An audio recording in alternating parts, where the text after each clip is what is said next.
গলাটা খুব টেনে নিচ্ছে তো, একটু কমাও, গলা লাগছে। এই রফিকার বাবুদের কাছে, এই পার্থ বাবুদের কাছে এমন একটা ইস্যু নাই যে ইস্যুটা দেখিয়ে বলবে ভোটটা আমাকে দাও, কারণ সবটাই ফেল হয়েছে। 2011 সালের আগে মুসলমানকে বাঁচাতে এসেছিল, শিক্ষা, স্বাস্থ্য, কর্মসংস্থানে মুসলমানদের অবস্থা তলনিতে, মুসলমানদেরকে উদ্ধার করতে হবে। আদিবাসীদের অবস্থা খারাপ, দলিতদের অবস্থা খারাপ, মতুয়াদের অবস্থা খারাপ, এদেরকে উদ্ধার করতে হবার নামে কি করেছিল? ভোটটা চেয়েছিল। আর এই 13 বছর হয়ে যাচ্ছে, তা এখন পরিস্থিতি কি? আরো তলনিতে। তো ভোট চাওয়ার কোনো জায়গা নাই। আমডাঙ্গায় এসে এটাই বলবে ভোটটা আমাকে দাও, বিজেপিকে আটকাতে হবে। আমডাঙ্গায় এসে বলবে শুধুমাত্র বিজেপির ভয় দেখিয়ে ভোটটা চাইবে, আর অন্য কোনো ইস্যু নাই। আপনারা জবাব দেবেন, এই ভয় দেখিয়ে, এই ভয় দেখিয়ে ভোট লুট তোমরা করেছো। বা 1952 সাল থেকে এই ব্যারাকপুরের মানুষেরা, এই আমডাঙ্গার মানুষেরা কন্টিনিউয়াসলি ভোট দিয়ে যাচ্ছে, পরস্পর পরস্পর ভোট দিয়ে গিয়েছে, 17 বার পার্লামেন্টে পাঠিয়েছে।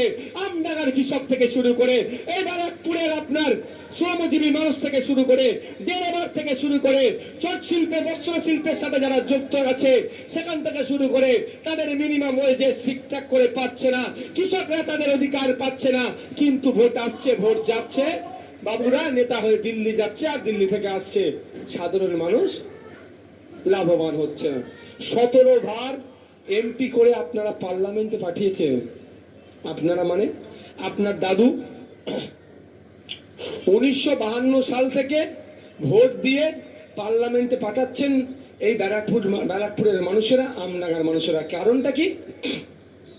আমি কৃষক, আমার হয়ে দুটো কথা বলবে, দেশের আইনসভার মধ্যে যাবে, গিয়ে আমাদের হয়ে আইন তৈরির কথা বলবে। আপনাদের একটু জানা দরকার এই এমপির কাজ কি। আপনারা অনেকে একটু জানেন বা অনেকে জানেন না, আপনারা জ্ঞাতার্থে একটু জানিয়ে দিই।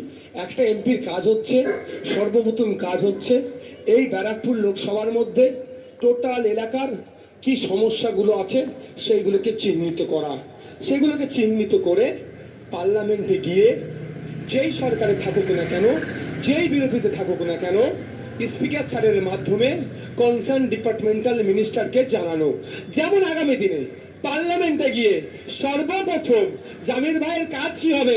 এই আমডাঙ্গার 20,000 মানুষের যে জমি লুট হয়ে যাচ্ছে, তারা ক্ষতিপূরণ পাচ্ছে না, ওখানে যিনি কেন্দ্রীয় সড়ক মন্ত্রী আছেন, পরিবহন মন্ত্রী আছেন, তার মন্ত্রী আছেন, তার কাছে যে হবে, তার কাছে বলা যে পশ্চিম বাংলার এই আমডাঙ্গার 13 ব্যারাকপুর লোকসভার মধ্যে এই ন্যাশনাল হাইওয়ে যে এক্সটেনশন হচ্ছে, যার ক্ষতিপূরণ দেওয়ার কথা, ঠিক করে ক্ষতিপূরণ পাচ্ছে না, আপনার দপ্তর আপনি সেটা জান ইনকোয়ারি করে যাতে ক্ষতিপূরণ ঠিক করে পৌঁছানো যায় তার ব্যবস্থা করুন। তারপরে কি হবে?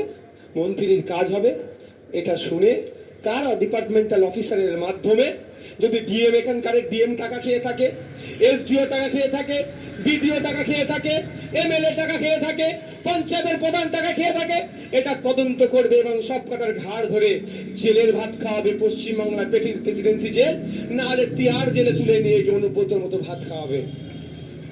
আর সাথে সাথে কি করবে? যাদের জমিগুলো এই হাইওয়ের জন্য পড়ছে, তারা যাতে 2013 অ্যামেন্ডমেন্ট অনুযায়ী ন্যাশনাল হাইওয়ে এক্সটেনশনের জন্য যে ক্ষতিপূরণ পায়, সেই ক্ষতিপূরণের চেক হাসি হাসি মুখে এই ভাইয়েরা নিয়ে বাড়ি ফিরবে। এটা হচ্ছে জামির ভাইয়ের কাজ থাকবে। জামির ভাইকে যদি আপনারা পার্লামেন্টে পাঠান, জামির ভাই পার্লামেন্টে গিয়ে, আপনি কৃষক, আপনার মাসিক গড়াই কেন 7,000 টাকার নিচে, তার আওয়াজ তুলবে। আপনারা যারা এখানকার মানুষ আছেন, আমার তো মনে হয় 75% মানুষ কৃষিকাজের সাথে যুক্ত, তাই তো নাকি ভাই? ভুল বলছি নাকি? কারণ এটা চাষি ভুষি এলাকা। কিন্তু যতই আপনারা চাষ করেন না কেন, আমি আপনাদের বলে রাখছি, আপনাদের এখানকার গড় আয় হচ্ছে মাস গেলে বিলো 7,000 আপনাদের ইনকাম হয় বছরে। তাহলে কত? খুব বেশি হলে 84,000 টাকা। এই টাকায় চলবে? কি চালিয়ে নিতে হচ্ছে কেন? এই অর্জুন বাবু আজকে ভোট চাইতে আসলে প্রশ্ন করবেন, আমি কৃষক, আমার বিরুদ্ধে পার্লামেন্টে যখন বিল পাস হয়েছিল, যে বিলটাতে সেই ব্রিটিশ পিরিয়ডের মতো নীল চাষিদের সাথে ব্রিটিশরা যে দমনপীড়ন নীতি আনতো, নীল চাষিদেরকে মারধর করত, চাষ করিয়ে শোষণ করে নিত, তোমার মোদী সরকার, তোমার প্রধানমন্ত্রী, তার প্রধানমন্ত্রী অর্থাৎ শাসক মিলে তোমরা যে বিল পাস করিয়েছিলে, আমাদেরকে শোষণ করার জন্য বিল পাস করিয়েছিলে, আমি কৃষক এখন তোমাকে আর ভোট দেব? তুমি আমার বিরুদ্ধে বিল পাস করিয়েছিলে, তোমার উচিত ছিল পার্লামেন্টে গিয়ে আমার বিরুদ্ধে বিল পাস হচ্ছে আমার পক্ষ নিয়ে কথা বলা। কারণ তুমি মোদির ভোট দিয়ে তুমি পার্লামেন্টে যাওনি, তুমি কৃষক, আমার ভোট নিয়ে তুমি পার্লামেন্টে গিয়েছিলে, আমার হয়ে কথা বলার দরকার ছিল, আমার হয়ে কথা বলনি। তাই এবার ভোট চাইতে এসেছো, তোমাকে আমি ভোট দেব না। রাজ্যের